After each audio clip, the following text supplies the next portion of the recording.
Olá, boa noite. Está no ar o Show Business, o mais tradicional talk show de negócios da TV brasileira.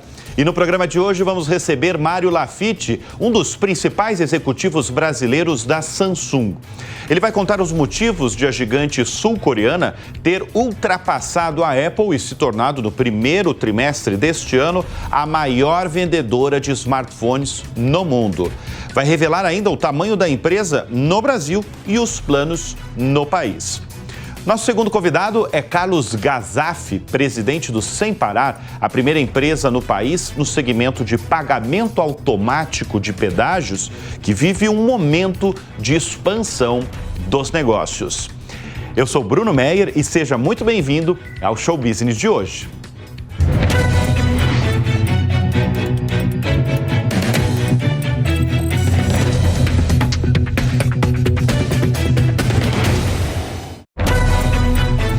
Ele é um dos principais executivos brasileiros da Samsung, a líder nas vendas de smartphones em todo o mundo.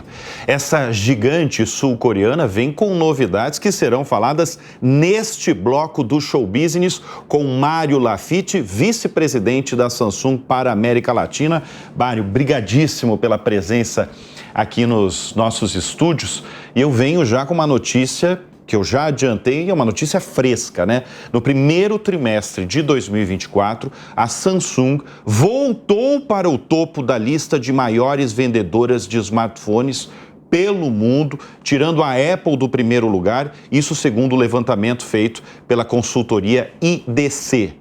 Doutor Mário, qual que é o segredo da empresa para ser líder num setor amplamente competitivo no mundo? Bruno, antes de mais nada, obrigado pelo convite, é uma satisfação estar contigo e com quem está nos ouvindo hoje. Bem, que bom que você já entrou com esse assunto, que é um assunto que nos orgulha muito. De fato, a performance da empresa globalmente está muito bem. Iniciamos o ano já com essa boa notícia, iniciamos o ano já sendo pioneiros num tema que está, como você já disse em outros programas, que é a conversa de boteco, que é a inteligência artificial. Você acompanha mesmo o show business. Muito, muito. E eu acho que a liderança em qualquer segmento, em qualquer setor, é uma consequência. No nosso caso, que é uma empresa de tecnologia, claro, é uma consequência da dedicação que a empresa tem, tanto de investimentos financeiros, investimento em know-how, no desenvolvimento tecnológico, mas também é uma consequência da preferência do consumidor.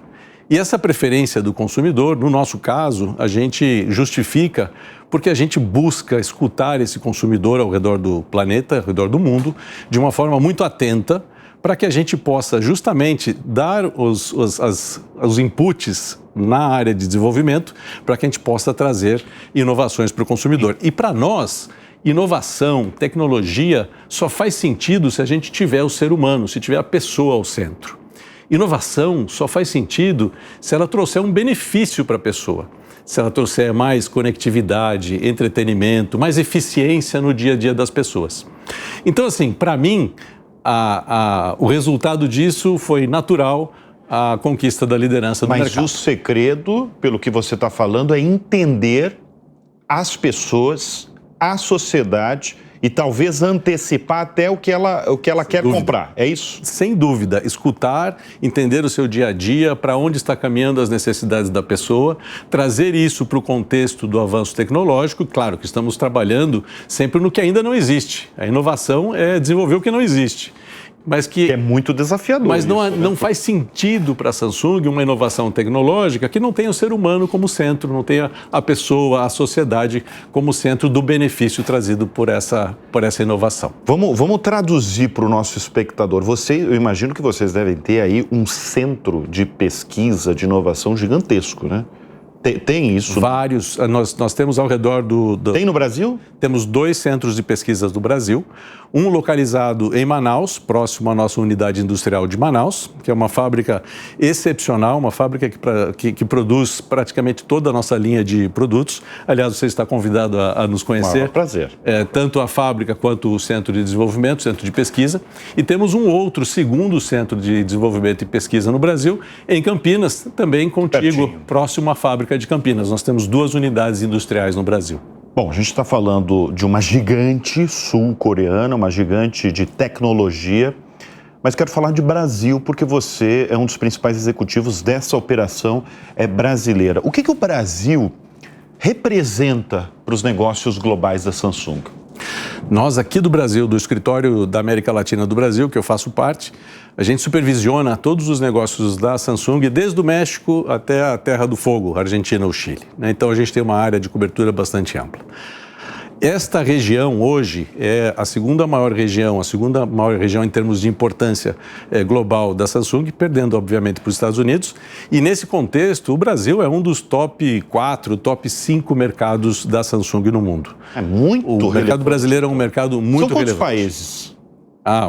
Bastante. Nós estamos presentes em todos os cento e tantos países Então a gente está em quarto lugar ali, representa, né? É um país muito importante, é um país estratégico, é um país que tem um volume de pessoas grande, 215 milhões de pessoas, né? Tem uma conexão, o brasileiro tem uma conexão com a inovação muito interessante, o brasileiro gosta de tecnologia, está muito atento. Então é um berço para a gente desenvolver os nossos negócios de uma forma muito positiva. E o resultado, também o resultado de décadas da nossa presença aqui, investindo em marca, investindo em assistência, investindo em presença junto ao consumidor brasileiro. Então hoje, no Brasil, também somos líderes em todos os setores que nós atuamos, né? Em smartphones, em televisores, na gama alta de refrigeradores, que no Brasil são importados, máquinas de lavar e secar de carregamento frontal, ar-condicionado. Então, temos uma posição relevante ou de liderança em todos esses segmentos. O que diferencia o brasileiro dos outros consumidores? Em geral, nós latino-americanos somos muito semelhantes com a nossa relação em relação à tecnologia. Mas falando do brasileiro mais específico, eu diria que hoje o consumidor brasileiro é um consumidor muito bem informado, talvez por responsabilidade de vocês, da imprensa, né? Um consumidor que tem acesso à informação, um consumidor que consome conteúdo de tecnologia em todas as mídias, notadamente na mídia online. Então, é um consumidor que está sempre muito antenado no que está acontecendo no cenário mundial. Não dá para enganar muito o brasileiro. De forma alguma, é um consumidor muito bem informado do que acontece com as novidades. Agora, em relação à tecnologia, o brasileiro em geral valoriza o quê em tecnologia? A inovação. Como eu disse, Ele quer ser surpreendido? É uma cultura que adapta e adota inovações tecnológicas de uma maneira muito natural no seu dia a dia. Como ele está bem informado, ele sabe o que ele vai buscar, o que ele vai querer. Um exemplo, né? Nós estamos nesse momento, nesse ano, um tema, além da inteligência artificial, que a gente pode falar mais sobre isso, a gente também está levando as experiências da casa conectada, através do que a gente chama de Smart Things, que é como os nossos eletrodomésticos e os nossos smartphones se conectam para trazer benefícios para o consumidor, né? Benefícios de mais entretenimento, mais conectividade e até mesmo controle do seu consumo de energia, controle do seu que vai gerar economia de água nas suas lavadoras secadoras, consumo de energia nas refrigeradoras. Então, esse é um tema que está crescendo muito rapidamente no Brasil em comparação de outros países. Inteligência artificial e a casa conectada. A casa conectada. Então, essa novidade desperta o interesse do consumidor, que vai no ponto de venda, seja ele físico ou seja ele online, ele aprende mais sobre essas funções e a gente está tendo um êxito muito grande, um sucesso comercial grande. Mas você está falando da casa conectada, qual que é o papel da inteligência artificial nessa casa conectada, de conectar todos os produtos ali? Muito interessante. Se a gente for falar um pouquinho de inteligência artificial nos produtos e depois como que eles podem gerar esse benefício da conectividade, são territórios assim que despertam muito o interesse da gente e do consumidor. Por exemplo, nós temos um refrigerador da nossa top de linha, que é o Bespoke, que é um refrigerador que é um objeto de design na cozinha. Então, além de agregar valor no design da cozinha, todo o pacote tecnológico. O televisor tem uma tela na porta, onde você tem acesso à internet, você tem acesso a receitas, você tem acesso a uma infinidade de informações. E a geladeira tem uma câmera com inteligência artificial que reconhece o alimento que você está colocando dentro da geladeira. Então, você põe uma maçã, você põe qualquer outro item e essa câmera reconhece. E ela vai fazer o inventário do que você tem no refrigerador, né?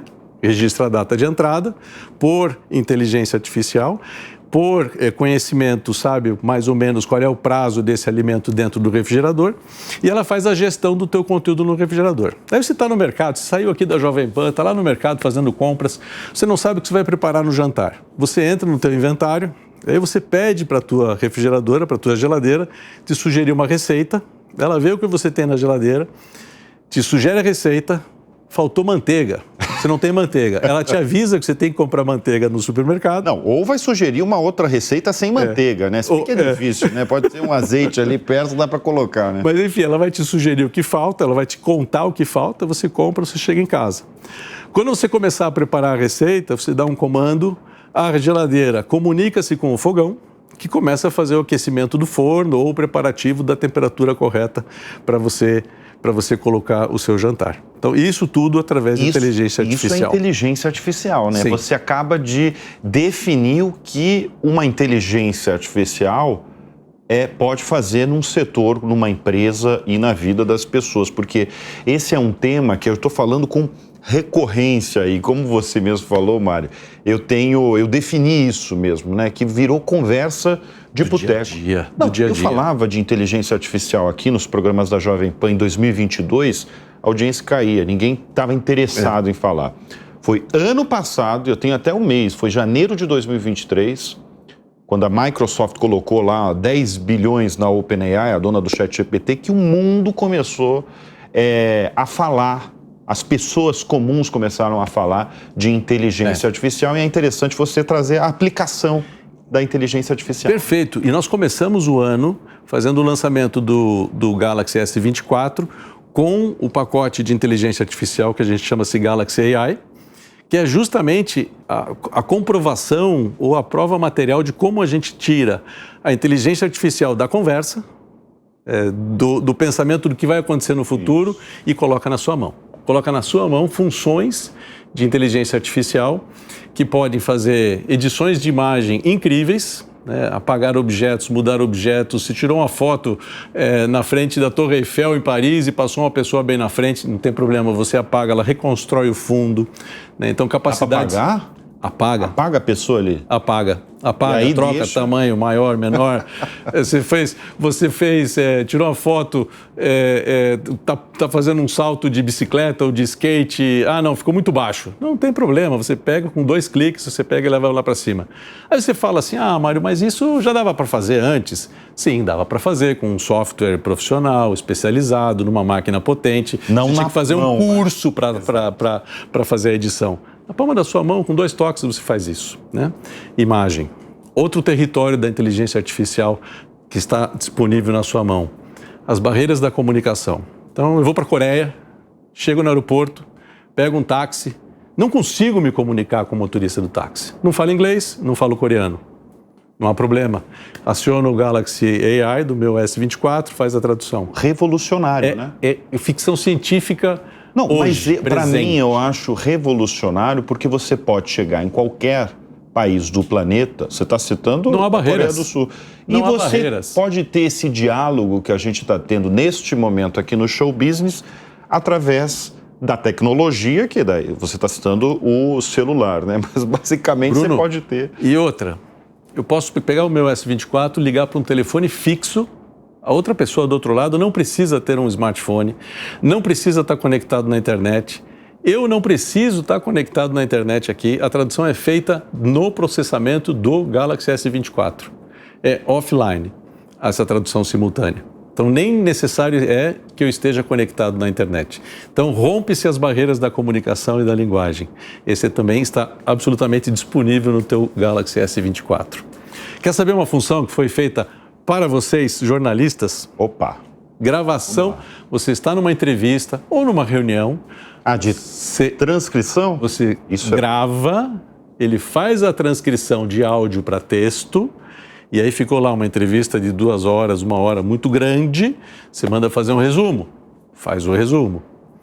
Eu achei que o resumo ficou muito formal, você dá o tom da linguagem de como você quer esse texto. E eu preciso mandar para os Estados Unidos, para o meu sócio lá dos Estados Unidos. Você clica um botão e ele faz a tradução para o inglês. E, de novo, tem a comunicação no meio, né? Porque você manda para outro país. Perfeito.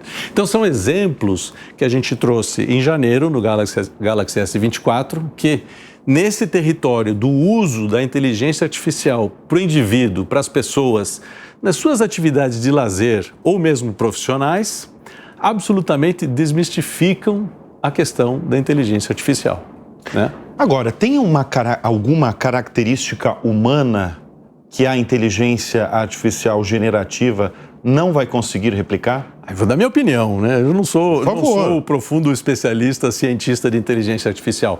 Eu acho que a interação humana, onde a inteligência artificial colabora na quebra das barreiras da linguagem, como os exemplos que nós falamos, então a interação humana, a empatia, a capacidade da gente se colocar no lugar do outro, né?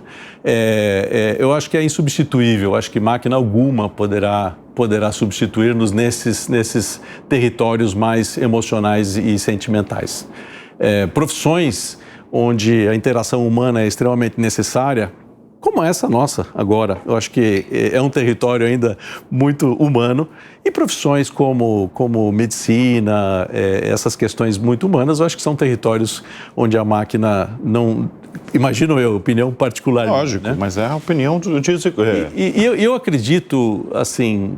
Claro que uma máquina pode fazer cálculos muito mais rápido do que o ser humano, pode trabalhar na identificação de imagens, talvez de uma forma mais eficiente que o ser humano, mas o ser humano, com o apoio de uma máquina, sem dúvida vai produzir muito mais e vai gerar benefícios individuais e sociais e de crescimento da sociedade de uma maneira exponencial. Então eu vejo a inteligência artificial como quebra de barreiras, melhora de eficiência para um mundo mais desenvolvido no futuro iminente ou até mesmo no presente, sim, no caso dessa inteligência artificial à nossa disposição. Você já usa a inteligência artificial no trabalho na hora de tomar decisões? Não, estou falando na hora de tomar uma decisão ali. Há muito. A gente, de produção de material, como esses resumos de texto, transcrição de áudio em texto, isso tem me auxiliado muito no meu dia a dia. Tradução tem me auxiliado muito no dia a dia com a inteligência artificial, né?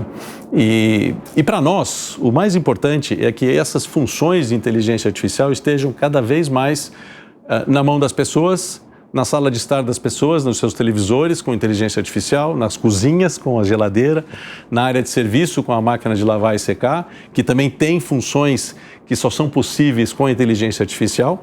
Por exemplo, a máquina reconhece se a roupa está muito suja, está pouco suja, qual é o tecido da roupa que se colocou na máquina.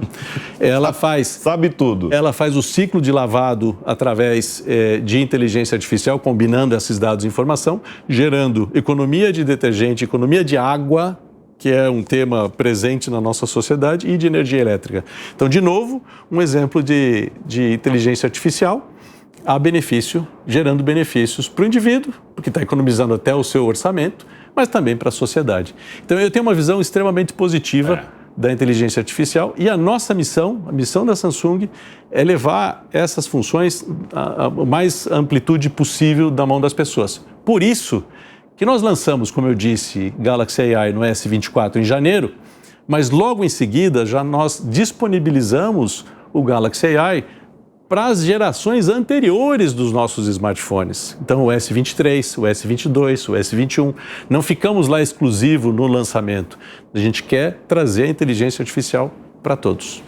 Ô Mário, hoje a Samsung, o maior business dela é o smartphone. A gente está falando de um monte de produto aqui, né, em que vocês, inclusive, são líderes. Mas no mundo, ela mais ganha dinheiro com o celular? O nosso negócio é a inovação, nosso negócio é a tecnologia, né? É um conjunto eu acho que não existe uma grande vertical, é o conjunto das nossas ofertas para o consumidor. É uma empresa que tem uma presença muito protagonista no setor de tecnologia para produtos ao consumidor, com esses dispositivos que a gente falou, televisores, geladeira, ar-condicionado, smartphones, né? Mas é uma empresa que tem uma presença na área industrial e de desenvolvimento tecnológico muito grande na área de semicondutores. É um grande produtor e desenvolvedor de semicondutores. Nos nossos celulares, uma grande parte dos nossos celulares tem os nossos próprios chips, que são os chips Exynos. Exynos, que é a nossa marca própria dos semicondutores para smartphones. Então, é uma empresa muito verticalizada nesse sentido da tecnologia.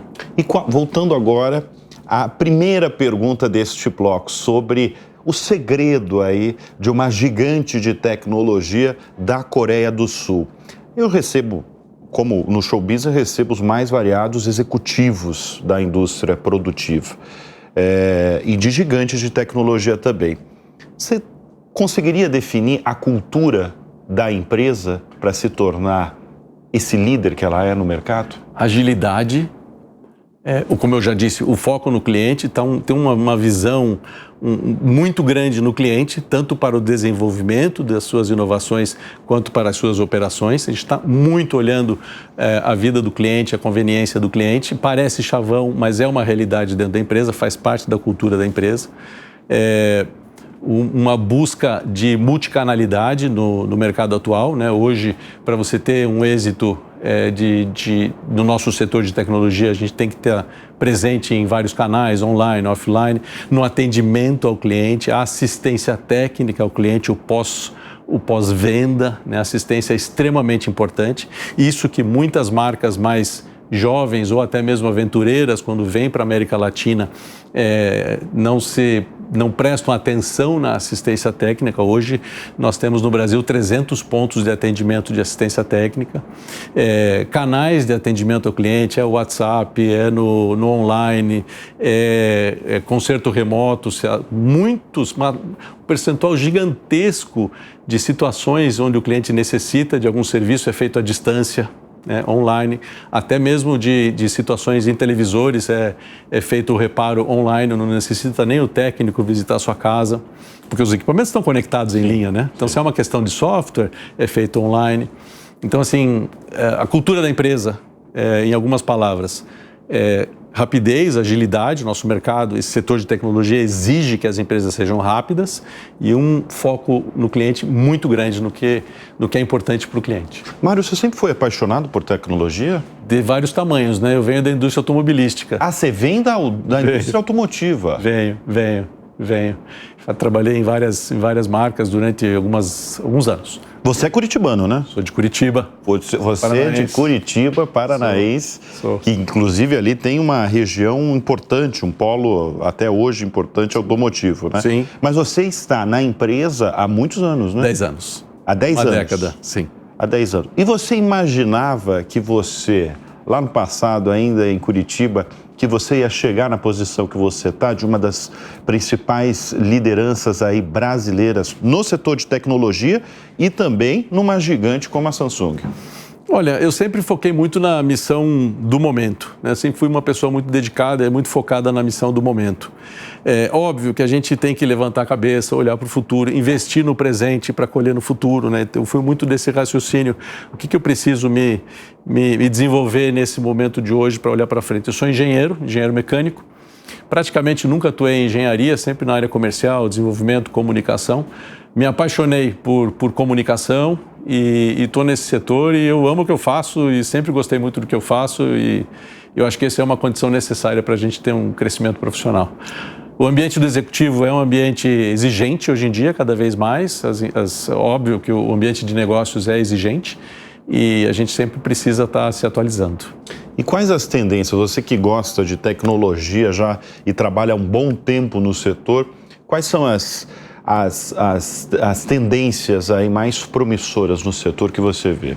Ou você acha que inteligência artificial veio com tudo e vai ficar por muito tempo?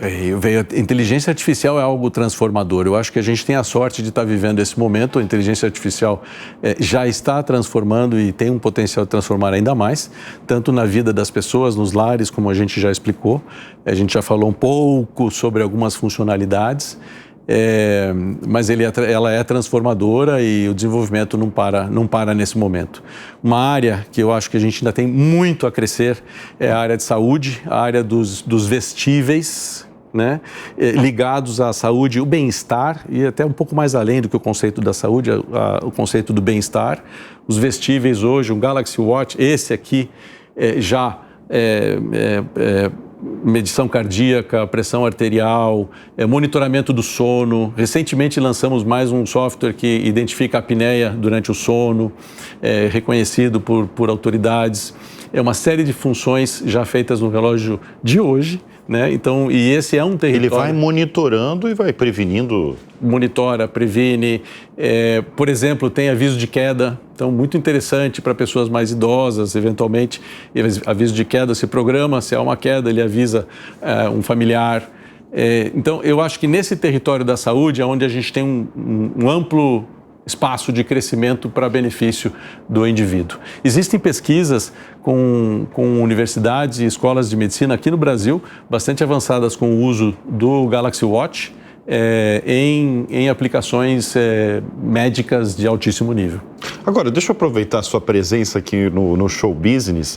Teve um tema recente que eu coloquei nos meus programas aqui da Jovem Pan News de negócios que ficou quente, que é o seguinte: a Samsung na Coreia do Sul, ela achou uma norma lá para executivos para trabalharem 6 dias na semana.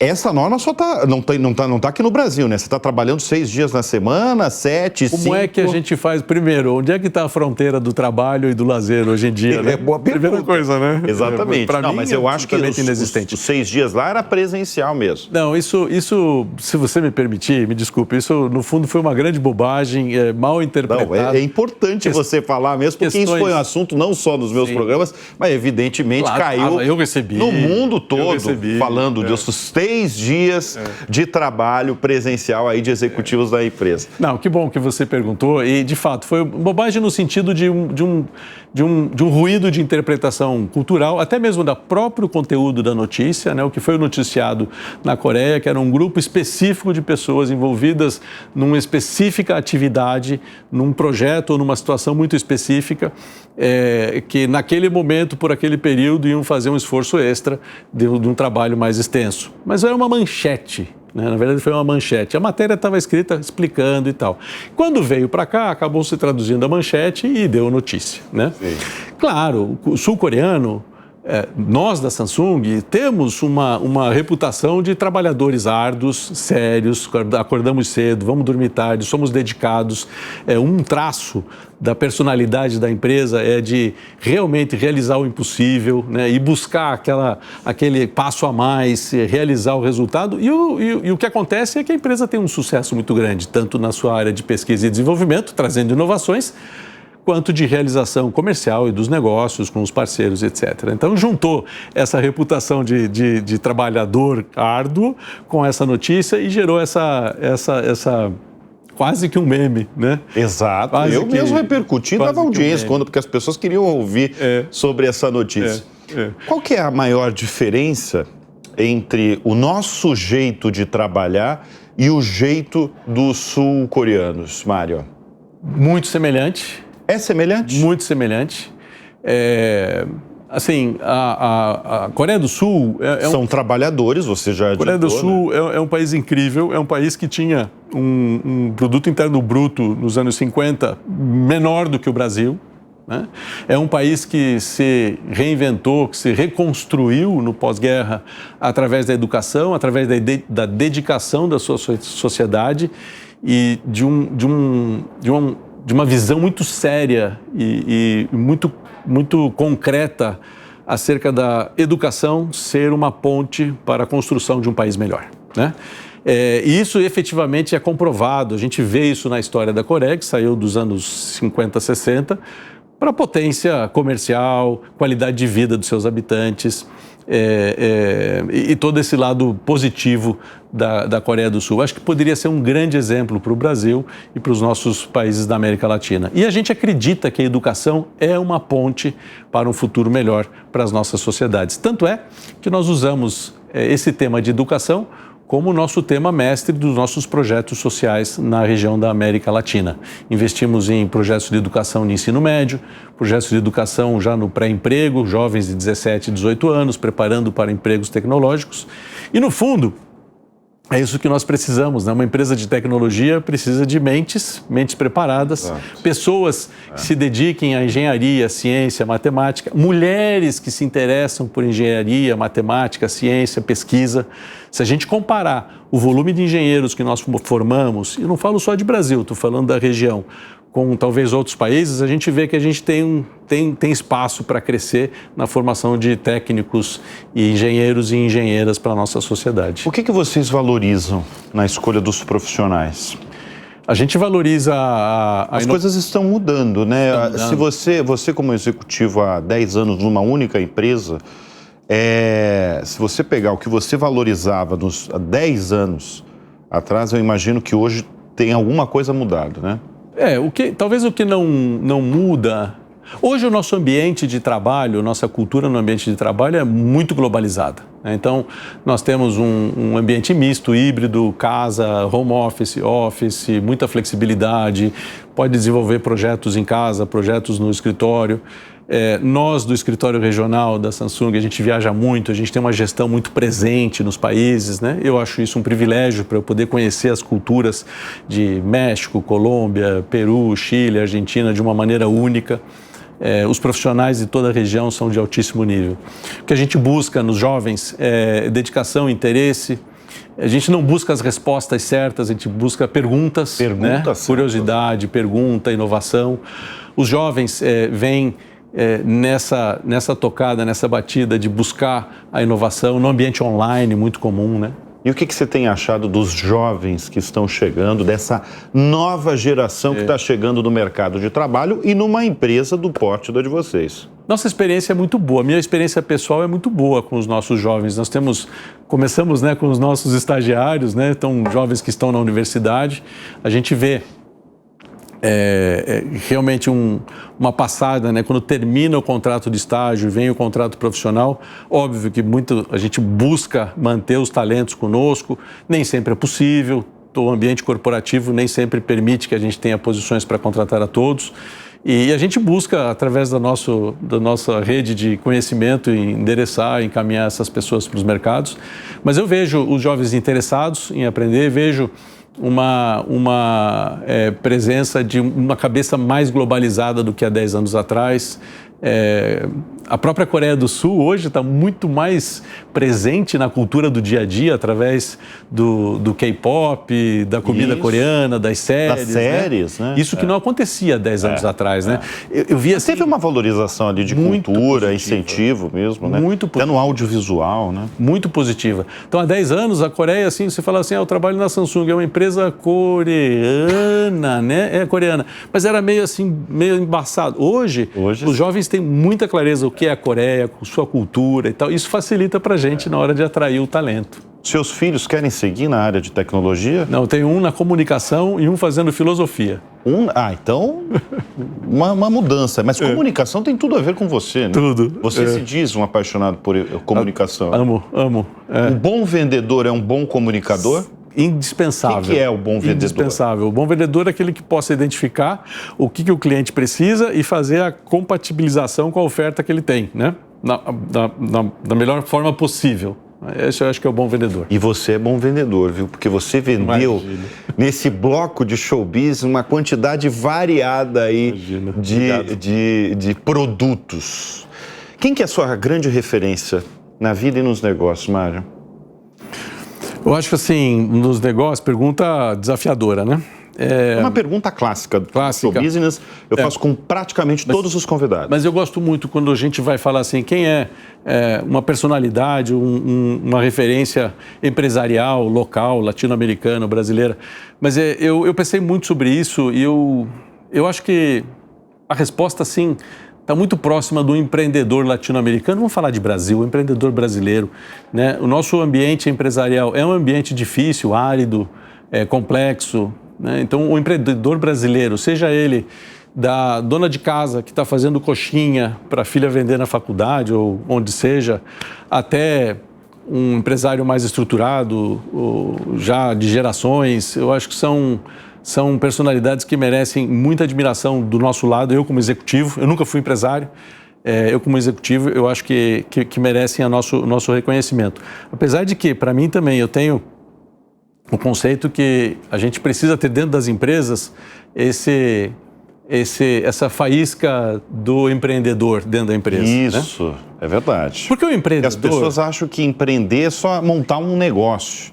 Mas você pode empreender dentro de uma empresa. Sem dúvida. Né? E a gente precisa, eu busco isso nos meus executivos, que é justamente aquela visão de criar o que não existe. O que o empreendedor faz? Ele cria o que não existe, ele saiu do nada, criou alguma coisa, ou dentro de um negócio já existente, ele criou uma outra linha de produto, uma outra unidade industrial ou de produtos, né? Então a gente precisa de executivos que tenham essa faísca de criar o que não existe, porém, com muita visão de recurso, que recurso eu vou usar, como eu vou dar retorno a esse recurso. O que você falou, o espírito e o entendimento de como é vender uma ideia. Todo executivo é um vendedor dentro de casa. Nós vendemos as nossas ideias para o board, para o chefe, para o CEO, para o CFO, para liberar o recurso. Nada mais é do que um processo de vendas. Então, todos nós somos vendedores de ideias, conceitos. E se o executivo dentro de uma grande empresa ou pequena empresa não tiver essa faísca de buscar todo esse caminho, esse percurso, não vai ter êxito, porque precisa de energia, precisa de motivação, precisa acordar cedo, com vontade de fazer. Então isso é muito importante ter no executivo também esse espírito empreendedor. Muito bem. Nós conversamos com Mário Lafitte, vice-presidente da Samsung na América Latina. Foi um papo delicioso aí para traduzir e desvendar um pouco, porque você falou um pouco, mas desvendar aí os segredos dessa gigante sul-coreana de tecnologia. Obrigado pela presença. Tem mais, eu posso voltar. Com certeza, já está convidado. Vamos esperar só mais um pouquinho. Segundo semestre você já está mais do que convidado, viu? Obrigado. E o Show Business vai dar uma rapidíssima pausa e volta em instantes.